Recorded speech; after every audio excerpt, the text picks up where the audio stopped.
Hey guys, what's going on? It's Excoundrel here, doing some EVE content, primarily just doing some tier 10 anomalies just to see what I can get from them, kind of see the level of the loot that you get from doing a tier 10 medium. I'm not braving a tier 10 large solo, even in my Gila. I don't think it would be possible. I think I may even start to struggle a little bit doing my doing the tier 10 doing the medium in my current ship. And as you can see, you've got these big beefy battleships, which, you know, if I go hot, let's have a look at my DPS hot. My DPS hot is 879, so that's still a pretty good DPS, and we haven't even got faction drones yet. And it's still taking me quite a while to get through this maelstrom. So, yeah, it's gonna be a long ride, I think, doing these tier 10 anomalies. Now, you know, I recently saw Benzi did a great video. Oh, thanks to G2A for sponsoring the channel, by the way, and also if you'd like to subscribe. Cool. I recently saw Benzi doing tier 10 anomalies in his Slasher Interceptor, and it's very possible to do it in frigates, simply because these ships, as you can see, I am 30k away, and I'm only going about 750 ms, and these ships just don't hit you. Like, and this thing's firing missiles at me as well. It's not even like this is a turret ship. This thing's firing missiles at me, and these missiles are just doing negligible damage. I haven't had to use my shield booster almost at all. I'm taking a small amount of damage every time I get a missile volley sent my way, but it is relatively easy to essentially do these anomalies in quick ships, because these battleships, they just can't hit you. It just depends on the time invested. And as you can see, you know, I've got a good drone DPS. I'm dealing large amounts per volley, like 3,300 damage per volley, and this thing takes a while to kill. And so it kind of brings you down to the thought process: is, are tier 10 anomalies worth it? Like, no one can use the loot right now, so the best you're going to get for using the loot is either saving it to sell once you get to tier 10. Wait, yeah, tier 9, sorry. No one can use the Mark 9 stuff. So saving it until we get to tier 9, which is another few months away.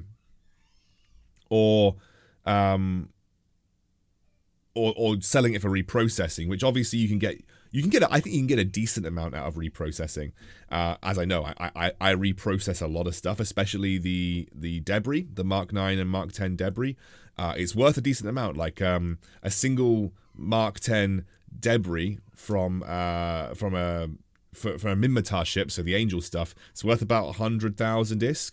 So you can sell it to reprocessors, who will then go on to sell the parts for it. So you can get some money out of this. So every piece of debris you pick up is worth about 100,000. We're going to see what the bounty is like for a battleship here. I think the battleship bounties are worth a decent amount. So doing tier 10 anomalies is probably a pretty decent way to farm bounty cash. But you've got to kind of, I guess, rack that up versus the time spent actually killing these things. Because this is what we've been going for 3 and a bit minutes. We're going for 3 and a bit minutes, and this has been the only ship that I've been attacking, I think, since we started this video. And we're just about to kill it. I guess we'll find out in a moment how much we get. We are going to get, I mean, 760,000 is a decent amount. All right, we've got another set here. So let's quickly find which ones are coming towards us closely. Kind of want to kill the smaller ones first. We do take a bit of damage at the start of these rounds, pretty much exclusively. I'm going to go kill that Slasher, I think. That'll be the first target. Doesn't look like any of them are micro warp driving towards me, though, which is always a good sign. I'm going to start using my missiles now. There's a Slasher. Okay, there's the Slasher, so I'm going to get a web on it, and then I'm going to make sure that that's my next target. So there is a Slasher, the Thrasher rather, and the Thrasher has got a warp scramble on me.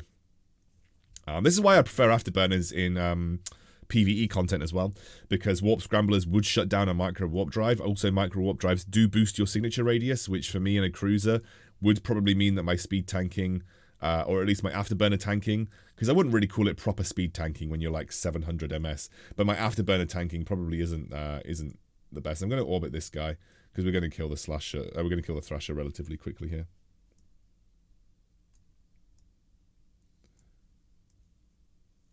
Okay, good.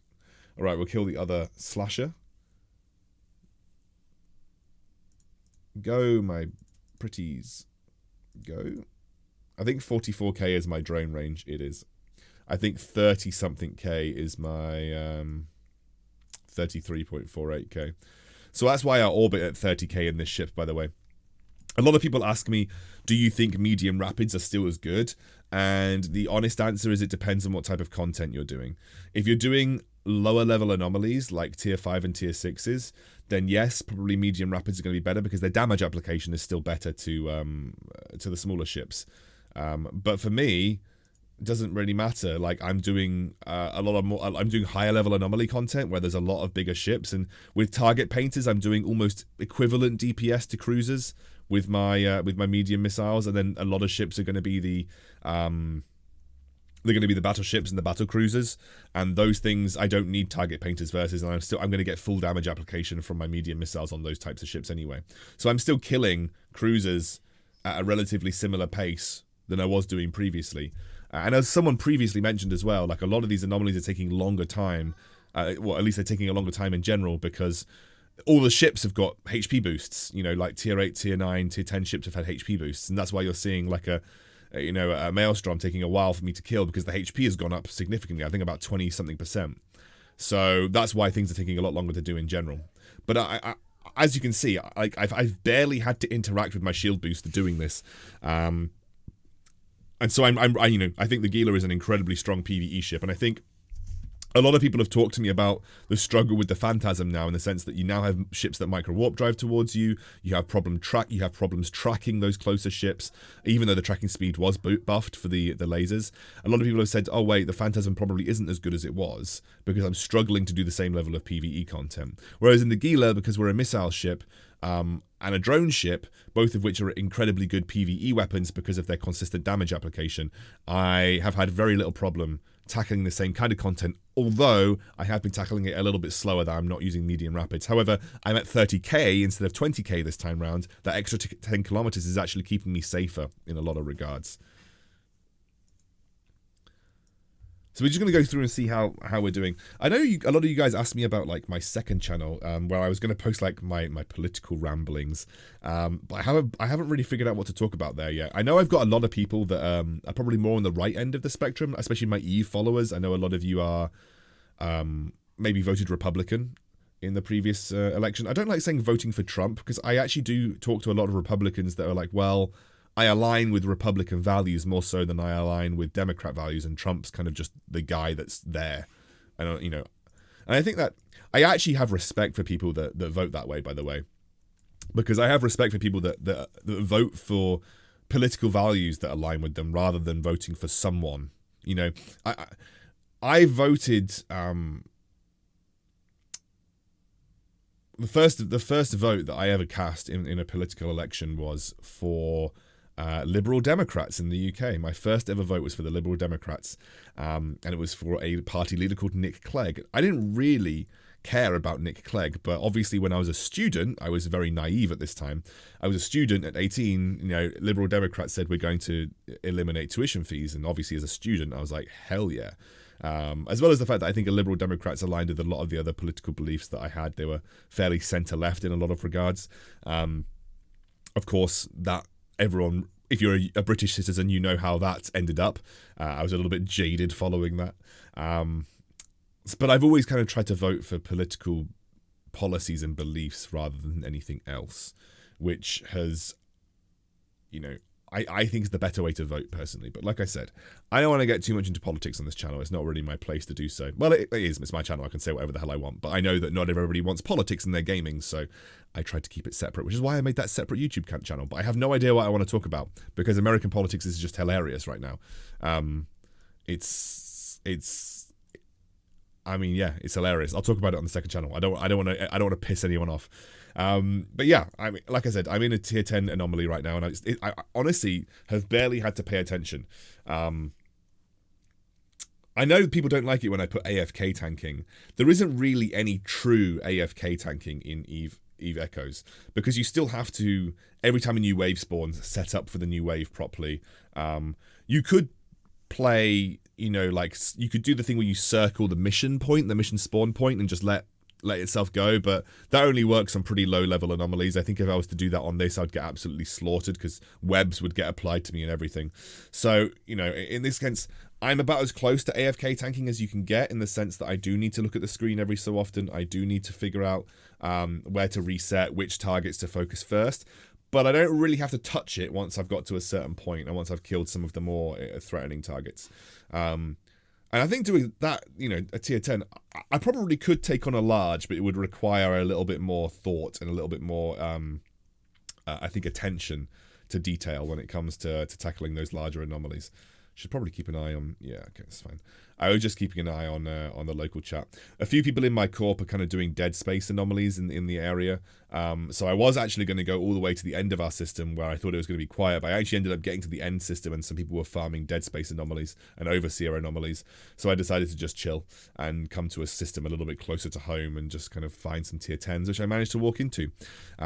My goal is over the next few days to try and show myself doing a or soloing at least a tier 7 dead space anomaly to see how it goes, or an overseer anomaly just to see how it goes. I think it's possible.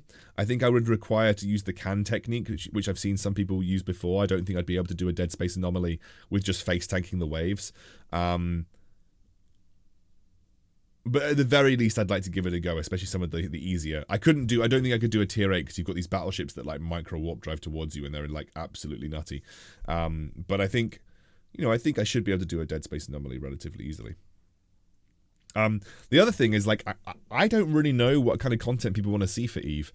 For me, it's quite difficult to produce content. I'm not like Benzie where I can just like happily go and get into any ship. I don't really have the cash, and B, I don't really know enough about these ships, and I don't have the right skills, and I don't really want to do content for ships that I don't have the skills for, because I just don't feel like I'd know enough or have tried out enough to really tell you what's going on. Whereas Benzie's knowledge is just 10 times better than mine for pretty much like a holistic Eve sense. Like, he's just very good at like all Eve content. And so I just don't feel comfortable because I don't have that kind of knowledge.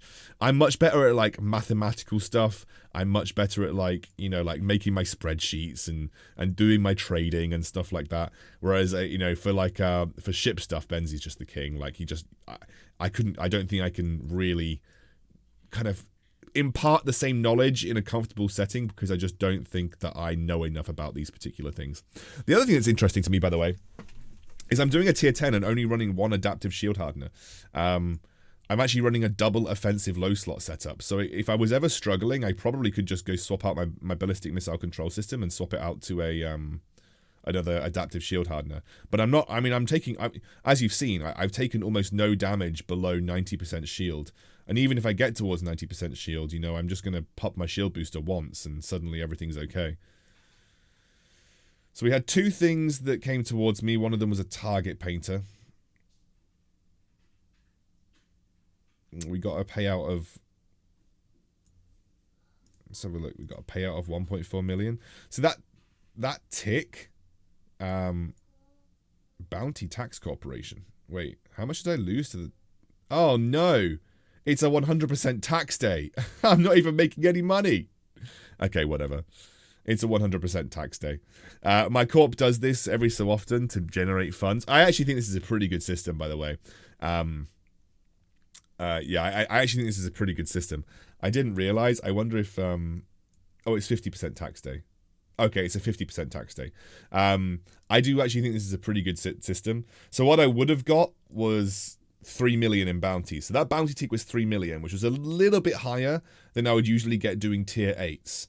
So we can probably say that actually farming tier 10s because of the bounty that you get from the battleships is probably better. Why am I floating out into the distance? It usually has auto orbit on, but it's for some reason taking me an absolute age to get to the closest target. Why are you going the wrong way? Like, where are you going? I actually should have auto orbit on, so I have no idea where I just started like randomly floating out into space. Yeah, so 2.9 million. I mean, let's compare that to what I was doing the other day, 2.5 million. So it's I mean, that's a 3.1 million there. So I don't know, maybe it's similar similar payouts, honestly, to doing tier 8s. I think that 3.1 million was a tier 8 large though, and it was a little bit more hands-on. Whereas this is a tier 10 medium, and honestly, it's a little bit more AFK than the rest of them. Okay, I need to start killing this slasher. Thrasher. Why have they all got such ridiculously similar names? Thrasher, Slasher, Thrasher, Slasher. Yeah, they've all got dumb names. This is the third wave. We're at 15 minutes into the third wave. I think Benzi said in a Slasher Interceptor. I don't know if he did a large or a medium or a small. I can't remember, but I know that he said it took him about an hour. So, you know, that's when you're doing it in a frigate. Like sometimes, like I think if you're planning on doing tier 10 anomalies, you could probably make more money just speed tanking some of the easier to kill, especially because battleships will take you forever to kill in a frigate. But I think Benzi was just kind of showing what was possible. Like, you know, if you really wanted to go and do tier 10 anomalies, it is possible in this ship. But I think like maybe ISK versus our rewards, it might be better to speed tank some of the smaller anomalies. Like I think most people suggest that you probably shouldn't be speed tanking anything greater than a tier 6, because at least in tier 6 you can kill most of the stuff relatively easily, and you shouldn't be fighting battleships or cruisers, which are going to take you absolutely forever to kill in a frigate for the most part. Like it's taking me forever to kill a battleship and a Gila, and I've got 800 DPS. This is why I want my rattlesnake. I'm saving up for a rattlesnake, everybody. It's going to be the next toy that I want to play with. Let's kill the cyclone first. Again, it's going to take me... You always generally tend to go from the easiest thing to kill to the hardest thing to kill. Because generally the hardest things to kill, especially if you're doing what I'm doing, which is afterburner tanking, the hardest things to kill are usually the biggest with the worst damage application. So... you know, I will just go kill the frigates, to the destroyers, to the cruisers, to the battle cruisers, and then to the battleships, because it just means that you are going to eliminate the most DPS and the most threat the quicker you can. Like this, I don't even think this Tempest will do. I mean, like we saw previously, that Tempest is going to barely scratch me. I'm also remaining relatively cap stable. Now, what I would say is that obviously this is not a good. I wouldn't say this is a good example of cap stability because I'm not running my booster all the time, but I don't need to. So, you know, to be cap stable in this ship seems relatively pointless because I'm not in a situation where I'm wanting to run all of my modules at the same time. But what I am able to do is pulse my shield booster whenever I need, and my cap is staying around 60% or so, which is way more than I need it to be. You know, 30% is usually like the break point where you're like, okay, like if it stays around 30%, that's when my highest peak recharge is. But if it's staying around 67%, where the peak recharge, the natural peak recharge is much, much lower, you know, I've got absolutely no issues. I'm absolutely laughing at this point. Saw a couple people talking about how useless target painters are. I actually don't think, like, they don't make that much of a difference to frigates or to destroyers, but they do make a good difference to cruisers, I would say, in terms of damage application from your medium missiles. Like, if we're to take this guy as an example, let's have a look at my ship info. You've got to go to the extra info. The signature radius is 100 meters. So if I do this, it's like a 30% increase and a 30% increase. So, you know, we'd get a 60% increase overall. I think that's how it works. So you'd get about 160 meters, which is definitely bigger. And like, if we go to the ship tree, like, let's just use Minmatar as an example. So let's actually compare some of the cruisers that we're fighting now. We're fighting Ruptures quite a lot, right? We're fighting Ruptures. Not a Rupture Guardian, but just like a normal Rupture. Don't even think it's a Rupture. Like, what's a normal Rupture?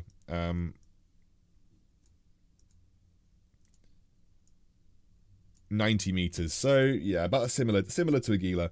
Boost it up with 60%, you're probably looking at like 140 to 150 meters. Then we have a look at the Cyclone. Let's have a look at the signature radius of a Cyclone. It's a little bit bigger, I would say. 202. So you're almost hitting, like, you're almost getting to the point where, you know, you're dealing similar damage application to a battle cruiser. And medium missiles do deal full damage application to battle cruisers. The way that you can tell is if you look at the explosion radius, is 104 meters. If the explosion radius is similar size, or at least, you know, within the range of the signature radius, you're gonna, depending on speed, like speed affects it as well, but if your explosion radius is within the range of the signature radius, you're usually gonna have pretty much full damage application to a ship. There's a more complicated explanation with a formula that essentially comes into play. Speed is massively involved in damage application, which is why explosion velocity is important. But really, if you're looking at explosion radius and you compare it to the signature radius of the ship that you're fighting, as long as that explosion radius is within the ship's signature radius, your damage application is going to be pretty good. The reason damage application is not so good versus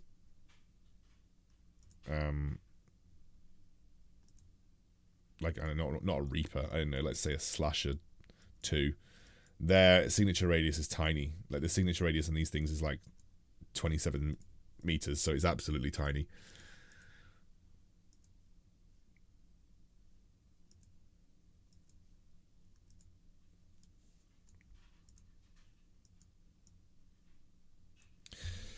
Should get through this last battleship eventually.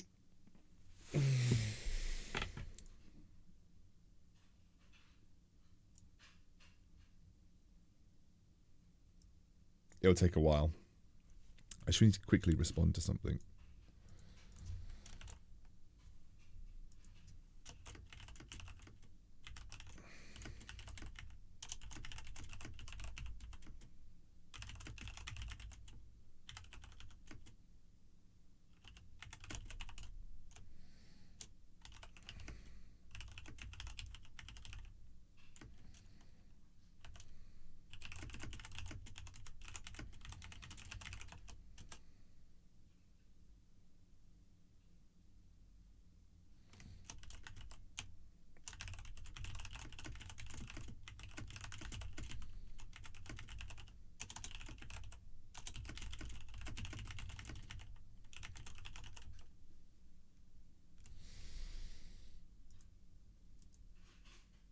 Sorry guys, just to respond to something.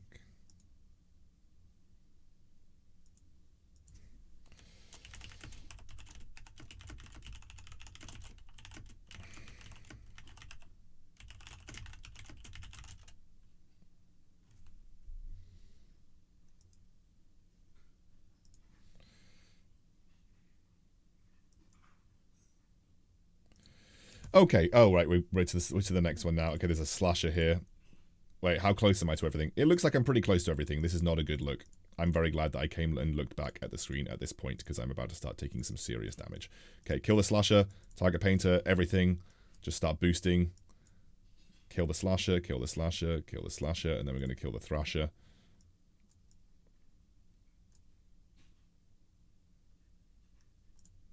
Okay. So that's one of the Warp Scramblers off me. Okay. We're not taking like insurmountable amounts of damage, but I'm double target painted. I'm being energy nosed. There's a rupture that's on my head for some reason. Let's zoom out a little bit. I don't know why I'm so zoomed in right now.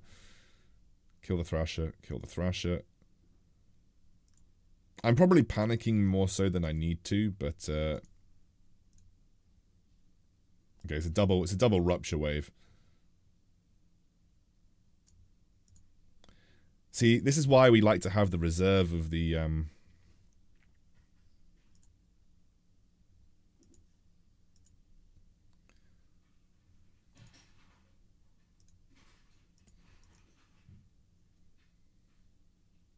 capacitor.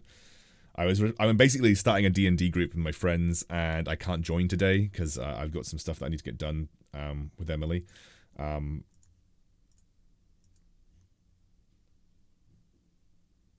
And we're going to pop this again. Just pump the damage out. We're taking a bit of damage here. This rupture is both of these. There is actually a Tempest on my head. Oh, this is a triple Tempest wave. So this is a Tempest that I think... Is this an MWD Tempest? Actually looks like it is.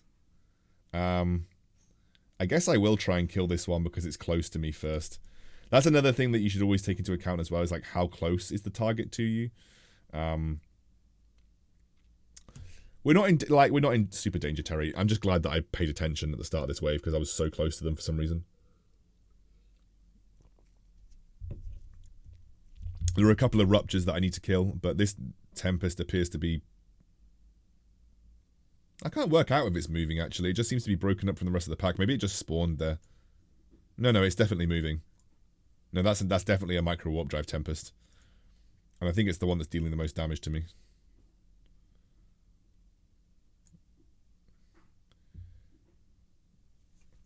This is going to be a test of my Gila's capabilities.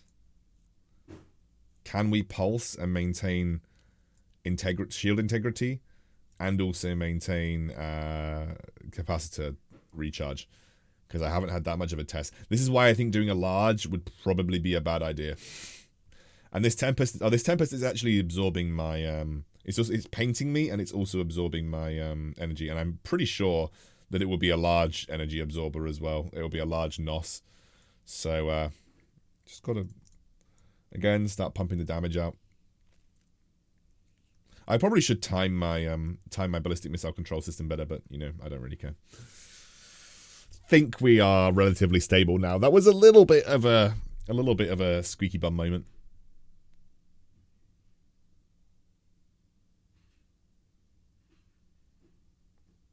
Gistium rupture interdictor. I wonder what the signature radius of a Gistium rupture interdictor. It is, whoa, that is a tiny signature radius for a cruiser. 70 meters. Damn. That's why those things are a little bit harder to hit. Target painter actually likely helping out huge versus those things. Come on, kill the Tempest.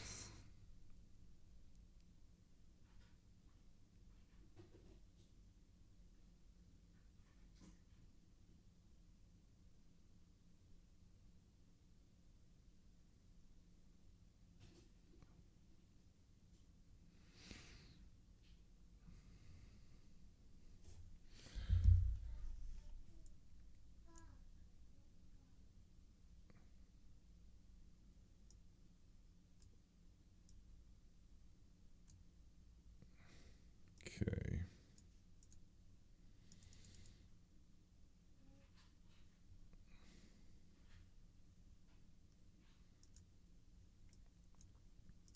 Pop my damage again. God, this Tempest takes a while. I know they're worth a significant amount more than the other ships, but it feels bad getting stuck on one ship for a very long time. What I'm going to do, as per usual, is I'm going to skip the video forward a bit, but I will put the end time taken to do a medium tier 10 in my Gila at the end of the video. So when we come back and talk about it when we're closing towards the end. I don't know if you're going to count the industrial wave that comes after this. You probably won't. I probably wouldn't count the industrial wave that comes after the normal waves, but I will still put the time taken to clear this out at the end, including the time that we missed at the start of the video, which is about 2 minutes. So just remind me of that one at the end. Cool, I will see you in a moment.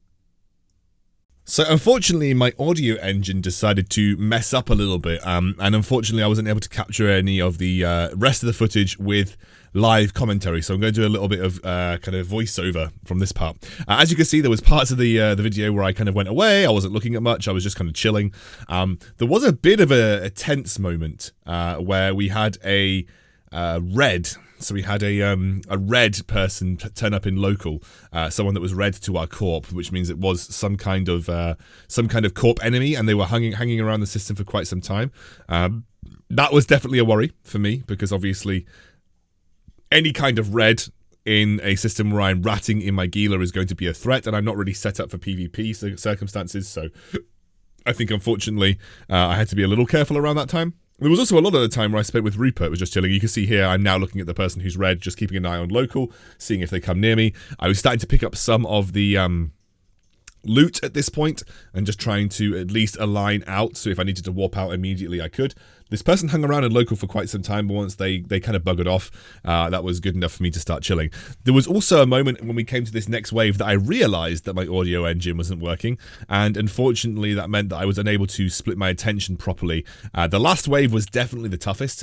It pushed my Gila a little bit further than I would have liked. Never to the point where I was completely out of my depth and, you know, where I was potentially facing issues, but you know, one of the main things to do when you're in this situation where you've got a lot of things MWDing towards you is get rid of the rats that have got you scrammed or warp scrammed or warp blocked.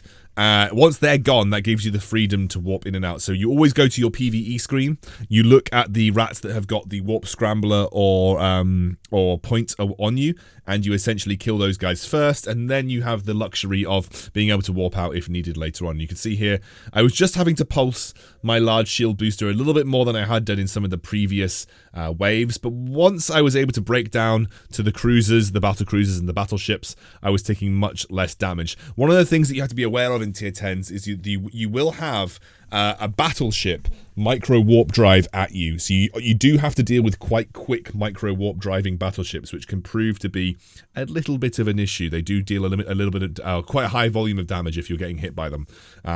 Luckily, in Angel Space, they fire large missiles, as far as I can tell, and because I have a smaller signature radius on the Gila, they don't deal that much damage to me overall. So again, we are just kind of coming towards the end of the waves. A lot of the rest of this is purely me just picking up loot. You can also see me playing with Rupert quite a lot, getting his socks on, ready to go out.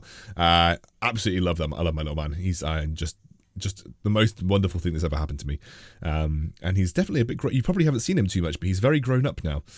He's very, very grown up and definitely a bit of a personality. But this is the last Maelstrom to kill in this wave. So we spent about 30 minutes getting to the point before the audio engine cut out, and I put this in 10 times speed. And that took me around, well, I think it's been about 3.5 minutes. So yeah, I think you're looking at about an hour overall to get through the regular wave, and then you also have the industrial wave that comes beyond that as well. So just to be aware that you do have the industrial wave that comes beyond the industrial wave that comes beyond the last wave of this as well, and you can see that here. Rupert almost quit the game for me. It was great. That was a great moment. And I literally spent most of this wave going and picking up the wrecks, because I thought, well, might as well. These guys don't deal much damage and they're not much threat, so I can spend this time picking up the loot and going between all of the ships and just picking up as much loot as physically possible. And then once I've picked up enough, just can kill these guys off. And actually, these industrial ships give a significant bounty as well. I think you get a couple million just from the bounties from this industrial wave. I know that the humpback hauling that I just killed, that was worth about 800,000. So, you know, there were two of those in the waves, so they're worth a pretty significant amount just by themselves, if I'm completely honest with you. But overall, we had a really, really good tier 10 anomaly here. So what I'm going to do after this is I'm just going to show you the loot that we got. We're going to calculate how much money that we made, I think, on average. Let's make a good estimate of the money that we made, and the time it's taken to do it, and then we can talk about whether it's worth it to do tier 10 anomalies or not. I would say, given what I know, yeah, if you've got a good ship, it's worth it. Okay, guys, back in, well, I went out for a few hours, and now we're back in, not Jitter, we're back in Corp Hangar, and this is everything that I got from the run. So this is a tin. I actually missed 4 wrecks, so there might have been a few more bits here and there, but I couldn't be bothered to travel 100k to go and grab the wrecks, and they weren't particularly worth it, so I decided to just leave it. We have got large damage interbus hull, which I can't find anything on the market for. This, like I said, this level 10 Minmatar ship debris, which sells for around 100,000, so that's about 5.7 million right there. A whole host of things which are very likely, like an adaptive armor hardener that I randomly picked up that is worth about 300,000. A lot of things that I think I would end up just essentially reprocessing, like the Mark 9 weapons, for instance, because no one's going to use them. So I'd say in terms of loot, I probably hit like 7 or 8 million, maybe more than that. Should we have a look at the bounties? We can have a look at the bounties and how much we got. Rupert's crying. So 665,000, 3.6 million, 3.5 million, 3.5 million, 2.9 million. So I'm actually going to round this up to 3, 6.3, 9.8, 10.2, 13.2, and about 13.8. So about 13.8 million. We got about 20 million. Plus the loot, which we can sell on the market, and the reprocessing stuff that we can give to my alt. I would say that we would kind of hit around 20 million in an hour. So that's 20 mil an hour doing a tier 10. That's not too bad. As I said, the actual anomaly took... Oh, sorry, my house is turned into a zoo. The actual anomaly took me about an hour to complete a tier 10 medium. Whether you think that's worth it, 20 mil for an hour in tier 10 medium, I'd have to compare that to what I make in a tier 8. I would wager that it was either similar or just below.